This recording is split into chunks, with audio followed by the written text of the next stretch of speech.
रहा है कोंडे जी अभी रास्ते में बोल रहे थे कि लगभग 2-1 साल के बाद ओपन प्रोग्राम जो है सेमिनार वो पहली बार हो रहा है। हेलो तो मैं कह रहा था यार पूरे इंडिया में रिकॉर्ड मैं नहीं तोड़ने मेरी तबीयत वैसे ठीक है और 3-4 दिन पहले डेंगू हो गया था।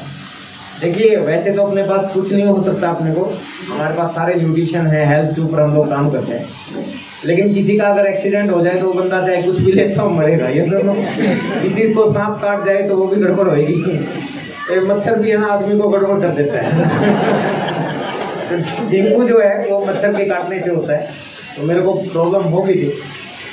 लेकिन अभी कोंडे साहब ने बताया कि डेंगू में तो कम से कम कितना रहे, कम से कम 1 सप्ताह शायद है कि 1 सप्ताह का प्रॉब्लम होता है ये। और मैं तो तीसरे दिन बाहर भाग गया, मेरे डॉक्टर ने बोल दिया था कि ऐसा है आपको प्रोग्राम कैंसिल ही करने पड़ेंगे, क्योंकि आप स्टेज पे ज्यादा एनर्जी लगाते हो और इसमें एनर्जी नहीं लगानी होती है, एनर्जी को बचा के रखना होता है। पर मैं अपने प्रोग्राम में पहले ही 2 चीजें कहता हूँ, अगर आप सफल होना चाहते हैं, being a top achiever of this year, अगर तो उसके पीछे का अगर राज कोई पूछे मुझसे तो मैं एक ही चीज कहता हूँ सर, 2 चीजों पे मैंने बहुत ज्यादा काम किया है, कमिटमेंट एंड कंसिस्टेंसी। समझ रहे? अगर कमिटमेंट कर दी वो एक हीरो है, कौन है वो, सलमान खान, उसकी एक पिक्चर में भी अगर मैं कमिटमेंट कर देता हूँ तो अपनी आप की भी नहीं सुनता है ना, या पता नहीं अपने बाप की भी नहीं सुनता, ऐसा कुछ बोलता है। तो वही है कि सर इस बिजनेस में कमिटमेंट बहुत इंपॉर्टेंट है। पहले ही आपको एक चीज कह रहा हूँ, अगर आप आगे बढ़ना चाहते हैं तो बहाना ना बनाएं, प्रैक्टिकल अगर रीजन है तो ध्यान रखना चाहिए। मैं ये नहीं कह रहा कि लापरवाह हो जाओ, मैं थोड़ा सा दुसाहसी हूँ, ये मेरी गलत आदत है।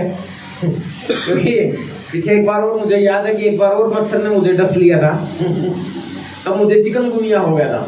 तो उस समय 1300 लोगों का प्रोग्राम था वाराणसी में, तो उस समय स्टेज पे बैठ के मैंने प्रोग्राम लिया और back to back 4 energy drink मैं पी गया, यहाँ तो 2 ही रखे हुए। तो मैंने भी कहा था भाई एक चेयर का इंतजाम कर लेना, ये ज्यादा एनर्जी लॉस होती दिखी तो मैं एनर्जी ड्रिंक जिंदाबाद। एनीवे माय डियर फ्रेंड्स, मैं अपना परिचय दूं उससे पहले आपसे जानना चाहता हूँ, आपका परिचय ले लूं। पहली बार कितने साथी आए मेरे फ्रेंड्स? हाँ देख सकता हूँ, wow, you all are welcome, आपका स्वागत, एक बार जोरदार तालियां बजाएंगे।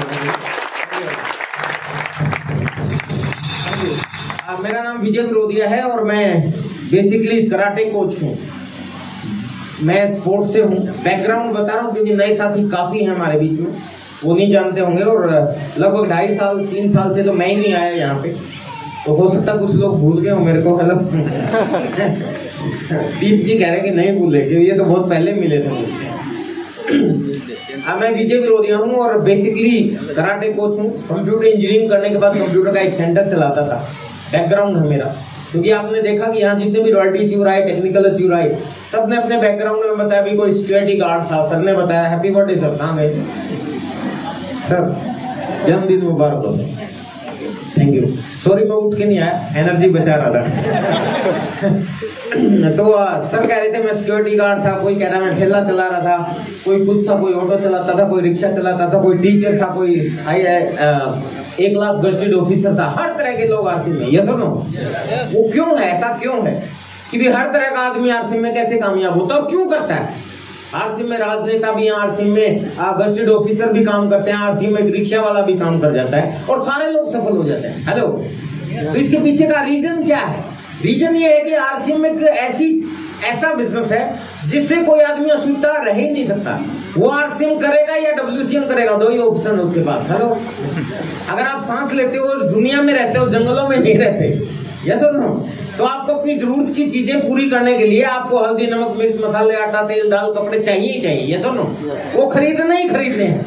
मेरा मानना ये है कि अगर किसी आदमी को आरसीएम समझ में नहीं आता तो इसका मतलब यहाँ से स्क्रू ढीला है। माफ करना किसी को बुरा लगे, लेकिन सर सीधी सी बात है, हालांकि ह्यूमन नेचर है, मानव स्वभाव है, इंसानों को बड़ी बड़ी बात और अच्छी बात एकदम से समझ में नहीं आती। हेलो, ये मानव स्वभाव है। मतलब मैंने ये बोल दिया, दोनों सेंटेंस एकदम विपरीत है। मैंने पहले एकदम बोल दिया कि अगर किसी को नहीं समझ में आता उसका स्क्रू ढीला, और दूसरी तरफ मैं कह रहा हूँ ये तो मानव स्वभाव है। हेलो, है तो गुस्सा नहीं होना, स्क्रू ढीला का मतलब है वो मैं आपको बताऊंगा, लेकिन इनिशियल स्टेज पे पहली बार तो मेरे को भी समझ में नहीं आता, क्योंकि हम लोग जिस युग में पैदा हुए हैं वो युग कौन सा रे? हाँ सही पकड़े हो, कौन सा है? कलयुग है। यहाँ प्रॉब्लम क्या है कि किसी को भी कुछ समझाएं, वो ये नहीं देखता कि मेरा फायदा क्या है इसमें, वो ये देखता कि जो समझा रहे इसका फायदा क्या है। हेलो यस और नो? और इसीलिए वो समझना ही नहीं चाहता कि मैं अगर कर लूंगा तो मेरे को, वो एक कहावत है बचपन में पढ़ते थे हम लोग, क्यों मतलब एग्जैक्ट कहावत का नहीं पता, लेकिन ये है कि घर जले जले लेकिन मूसों को आग हो जाए। हमारे हरियाणा में मूसे मतलब चूहे को बोलते हैं, यानी कि चूहे से अगर आप चलाना हो तो क्या करोगे? जला दोगे। हेलो, लेकिन कोई ऐसा बेवकूफी होता है, मतलब कहानी है ये कोई, कि उसमें घर जल रहा है, बढ़िया बात होगा, चूहों को आग होगी, यानी कि चूहों को वो मिल गया, क्या बोलते हैं, सबक मिल गया, यानी कि चूहों को सबक सिखाने के लिए अपना घर बर्बाद कर ले, वो चीज नहीं होनी चाहिए। तो आदमी को जब हम प्लान दिखाते हैं तो वो आदमी कलयुग का है और वो ये सोचता है यार ये करोड़पति ना बन जाए कहीं। हेलो, तो इसलिए आदमी समझना नहीं चाहता। माफ करना सिर्फ यही कारण नहीं है, कहीं आप सोचो कि हाँ जो भी मना कर रहा हो बेचारा सा कलयुग का शिकार है। पहली बार में मुझे भी समझ में नहीं आया था, ह्यूमन नेचर है, बड़ी बड़ी बात और अच्छी बात हम इंसानों को एकदम से कभी भी समझ में नहीं आती। लड़कियों की एजुकेशन एकदम से समझ में नहीं आई थी, सरकारी नौकरियां एकदम से समझ में नहीं आई थी। इवन अभी इसी महीने में हम 15 तारीख को एक बहुत अच्छा दिन जो है सेलिब्रेट करके गए हैं। कौन सा दिन था? 15 अगस्त। क्या है वो? Independent day. सब लोगों ने सेलिब्रेट किया। क्यों सेलिब्रेट किया भाई? आजाद हुए थे हम लोग, है ना, आजादी का दिन था। अच्छी होती कि बुरी होती है? अच्छी होती है, अच्छी होती है तभी तो सेलिब्रेट किया। लेकिन ये अच्छी आजादी का प्लान भी जब आप जैसे धुरंधर लोगों के घर घर में जाके दिखाते थे, तो जिनको वो प्लान दिखाया जाता था उन लोगों को समझ में आ जाता था क्या? नहीं आता। कहते थे अच्छा तू आजादी दिलाएगा, गोली मारेंगे अंग्रेज तरफ, है बोलते थे कि नहीं बोलते थे? जेल में डाल देंगे। उनके घर वालों को उल्टा सिखा देते थे, तेरा लड़का बिगड़ गया, देखना मरेगा। और यही कारण था भाई साहब, 200 साल लगे देश को आजाद होने में। हेलो, अब ये देख लो यार, जिस देश में आप आजादी की प्लान 200 साल में समझ में आती है, तो आर्थिक आजादी की प्लान कैसे आसानी से समझ में आती? तो इसी चीज से आप समझ जाओ कि आप काम बहुत अच्छा कर रहे हो, ये सुनो। और हर व्यक्ति को जरूरत है, ऐसा कोई इंसान नहीं है, आपको हमेशा पॉजिटिव रहना चाहिए। चाहे आप 100 लोगों को प्लान दिखाओ, 99 मना कर रहे हैं तो भी पॉजिटिव रहना चाहिए। समझ रहे हैं आप सभी लोग? क्योंकि इस दुनिया में भारत एक ऐसा देश है जिस देश में इंसानों की कोई कमी नहीं है। जैसे जितनी आप सारे मिलके प्लान दिखा नहीं सकते, उससे ज्यादा हम लोग पैदा होते हैं। हेलो, वर्ल्ड रिकॉर्ड बना दिया हम इंसानों ने। पहले चाइना नंबर 1 कंट्री था। हमने पढ़ा है कि दुनिया की आबादी के मामले में चाइना नंबर 1 है, सुना है? वो नंबर 2 चला गया है। यस, वो नंबर 2 चला गया, हम नंबर 1 आ गए। यानी कि इतनी डाउनलाइन तैयार कर दी हम लोगों ने। ये हमारे लिए खुशखबरी है, क्योंकि किसी भी डायरेक्ट सेलिंग के अंदर अगर आपको कामयाब होना है तो आपको टीम चाहिए, ये सुनो, लोग चाहिए, क्योंकि जितने ज्यादा लोग खरीदारी करेंगे आपका बिजनेस बढ़ेगा, ये सुनो। और खरीदारी करने के मामले में हिंदुस्तान दुनिया का एक ऐसा देश है जिसको दुनिया का सबसे बड़ा बाजार कहा जाता है। ये थोड़ी देर के लिए उतार लूं, थैंक यू वेरी मच। सबसे बड़ा बाजार कहा जाता है और हम दुनिया के सबसे बड़े बाजार में हैं। ये बहुत बड़ी गर्व की बात है। जितने भी देश हैं सारे गिद्धों की तरह, गिद्ध समझते हैं लोग, गिद्धों की तरह दृष्टि लगाए हुए हैं कि काश भारत में बिजनेस करने का मौका मिल जाए। मुगल यहाँ क्या करने आए थे? बिजनेस करने आए थे ना। अंग्रेज क्या करने आए थे? बिजनेस करने आए थे, राज करने नहीं आए थे। क्यों? क्योंकि दुनिया का सबसे बड़ा बाजार है, यहाँ बिजनेस करके कोई भी बहुत बड़ा कामयाब हो सकता है। और हमें गर्व है, ऊपर वाले ने हमें देश में पैदा किया। हेलो, बहुत अच्छी बात है। तो इसका मतलब क्या हुआ कि हम बहुत बढ़िया जगह पे हैं सर, और हर व्यक्ति को इस बिजनेस की जरूरत है। इसको मैं कितना ही डिटेल में बताऊं, लेकिन मैं कॉमन पीपल, बहुत से लोग हमारे बीच में सर स्टार्टिंग में समझ में नहीं आता लोगों को। इसको ये यूनिवर्सल ट्रूथ है नहीं आएगा, मुझे भी समझ में नहीं आया था, धीरे धीरे आता है। लेकिन बेसिक सी चीज लोगों को सब जानना चाहिए कि इस बिजनेस में कम से कम नुकसान कुछ नहीं है। यस और नो? इसके ऊपर मैं बहुत ज्यादा टाइम ले सकता हूँ, लेकिन जैसा कि कोंडे साहब ने बताया कि मेरे को 4 दिन पहले ही डेंगू हुआ था, और जो उसमें मैं ज्यादा एनर्जी लगा गया तो मेरे को अगले प्रोग्राम में प्रॉब्लम हो जाएगी, तो इसलिए थोड़ा सा मैं बैठ भी गया। पर मैं पॉइंट्स पे अब रहूंगा, ज्यादा डिटेल में आपसे बात नहीं करूंगा। वो पॉइंट आपको समझने हैं। 2 चीजें बहुत इंपॉर्टेंट है इस बिजनेस के अंदर बढ़ने के लिए, जो मैंने पहले बताया था, कंसिस्टेंसी और कमिटमेंट। यस और नो? कमिटमेंट क्या कि सर अगर आप किसी को टाइम दे देते हो तो उस टाइम को, उस सामने के टाइम की भी वैल्यू आपको समझनी है। समझेंगे? समझ रहे हैं आप सभी लोग? और दूसरा, कंसिस्टेंसी का क्या मतलब है कि ये बिजनेस में अगर आपको कामयाब होना ही है तो सर बिना कंसिस्टेंसी से नहीं हो सकते। यानी कि आपको लगातार काम करना पड़ेगा। इस बिजनेस में कई लोगों ने यहाँ स्टेज पे आके एक मैसेज दिया, बड़ा अच्छा लगा मुझे कि भी मैं अभी इस बिजनेस का स्टूडेंट हूँ, हेलो, और मेरे को स्कॉलरशिप मिल रही है। और एक बंदे ने, किसने बोला था, शायद सर ने बोला था कि मैं स्टूडेंट हूँ और स्टूडेंट को इनकम नहीं आती। ये सर नो, सही बात है, लेकिन फिर भी वो टेक्निकल अचीवर है, रॉयल्टी अचीवर है, तो उनसे अगर इनकम पूछोगे तो वो गलत है, क्योंकि अभी वो सीख रहे हैं। दुनिया के अंदर कोई भी आप काम करो, चाहे आपको लॉयर बनना हो, आपको टीचर बनना हो, आपको इंजीनियर बनना हो, आपको डॉक्टर बनना हो, तो पढ़ाई करनी पड़ती है। ये सुनो, पढ़ाई करने के बाद पार्टिकुलर उस सब्जेक्ट के ऊपर आपको लगभग 3 से 5 साल देने होते हैं। ये सुनो, इंजीनियरिंग होती है लगभग 3 साल में होती है, आपको लॉयर बनना है वो भी 3 से 5 साल में होती है, आपको MBBS करना है वो भी 5 साल का कोर्स है। ये सुनो, तो ठीक इसी तरीके से अगर आपको आरसिम में सफल व्यक्ति बनना है तो ये भी यूं समझ लो कि 5 साल का कोर्स है। हेलो, 5 साल आपको कंसिस्टेंसी चाहिए। अगर आप ये किसी को लॉयर बनना है या किसी को MBBS बनना है, ऐसा बन सकता है कि वो कुछ महीने आज कर ले, फिर 2-3 साल छोड़ दे, फिर 2 महीने फिर कर ले, ऐसे 5 साल पूरे करे वो 10-20 साल में जाके, तो बन जाएगा क्या? है नहीं, कंसिस्टेंसी चाहिए।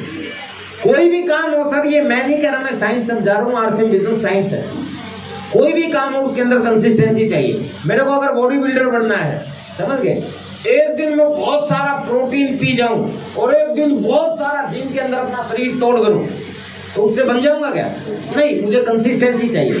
मुझे लगातार हेल्दी डाइट लेनी पड़ेगी और लगातार मुझे हेल्थ पे काम करना पड़ेगा। ये सुनो, अगर मैं बहुत ज्यादा ओबेस हो गया, मोटा हो गया, मेटाबॉलिक सिंड्रोम का शिकार हो गया, मुझे अपना बॉडी वेट कंट्रोल करना है, तो एक दिन भूखा रहने से काम नहीं चलेगा। ये सुनो, एक दिन आप बहुत सारी एक्सरसाइज कर लोगे, उससे काम नहीं चलेगा। आपको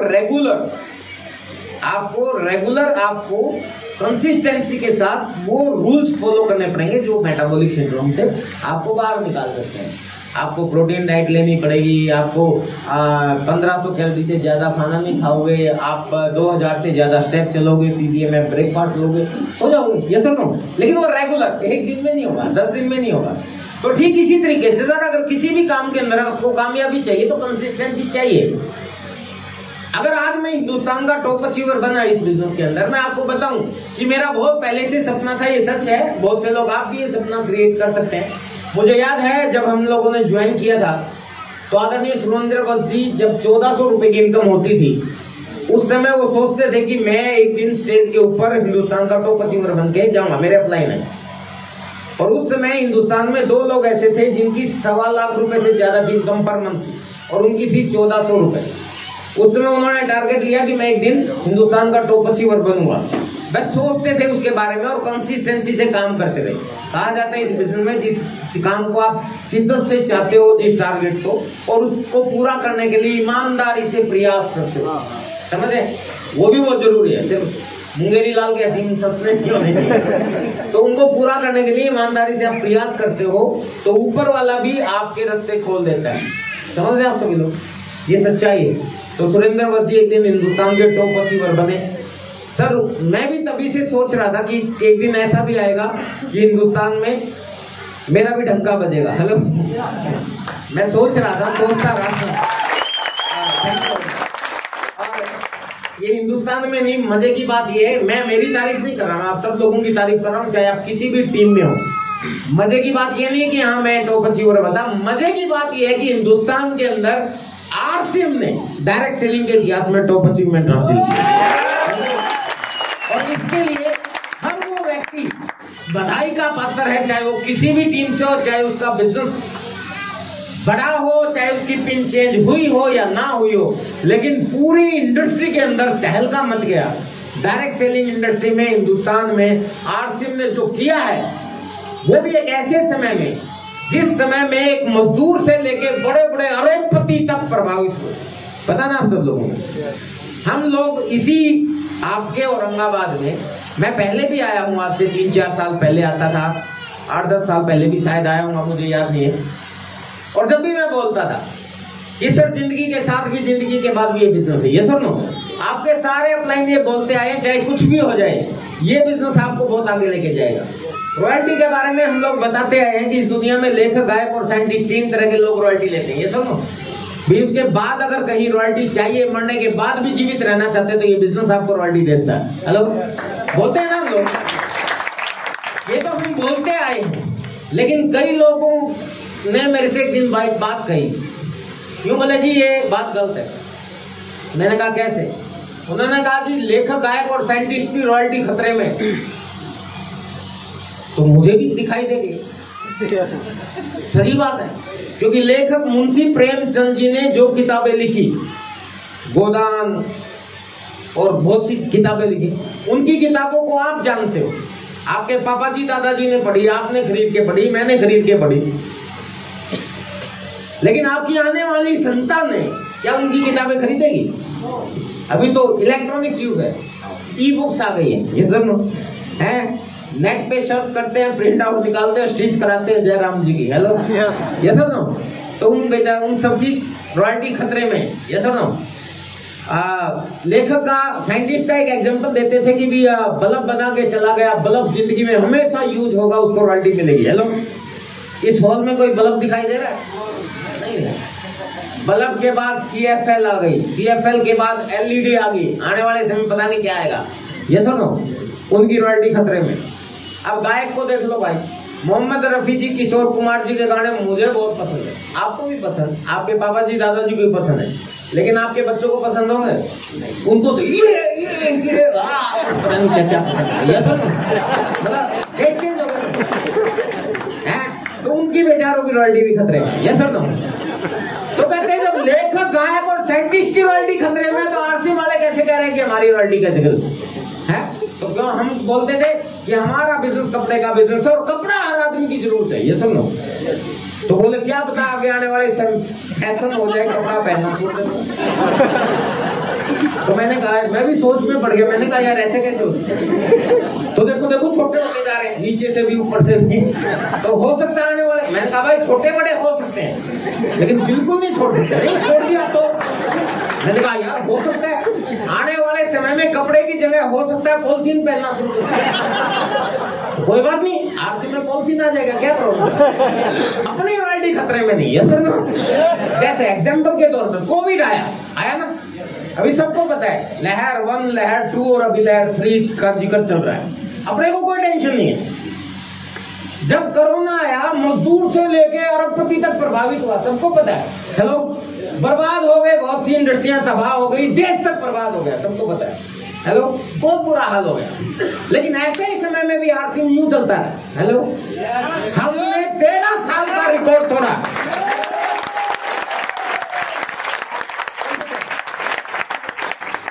सैनिटाइजर मैं जब फ्लाइट में चलता था और राजधानी वगैरह में चलता था, तो कुछ अमीरजादे लोग खाना खाने से पहले हाथ धो के, क्योंकि मैं तो गरीब आदमी से निकला हुआ व्यक्ति हूँ, उस समय वो खाना खाने से पहले सैनिटाइजर यूज करते थे। एक आम आदमी नहीं जानता था ये सैनिटाइजर क्या है। मैं सोचता था क्या चोचले कर रहे हैं, सच में मैं अपनी नहीं सोचता क्या फालतू बकवास करते रहते हैं। लेकिन अब सैनिटाइजर जैसी चीज आम आदमी को समझा दी गई। ये सुनो, कोई बात नहीं, आरसीएम में सैनिटाइजर आ गया कोविड के, क्या फर्क पड़ता है? मास्क ये रहा, मास्क की कोई जरूरत नहीं थी, लेकिन जैसे ही जरूरत आई आरसीएम में मास्क आ गया। आया कि नहीं आया? आपका बिजनेस बढ़ा है ना। तो सारी चीजें, तुलसी चाहिए थी, गिलोय चाहिए थी, न्यूट्रिशन चाहिए थे, आपको हेल्दी प्रोडक्ट चाहिए थे, वो कोविड में जो चीज चाहिए वो सब कुछ आरसीएम ने दे दी। हेलो, काढ़ा चाहिए उस समय में लोगों को मिल नहीं रहा था, आरसी ने दे दी। तो भाई साहब चाहे कुछ भी हो जाए,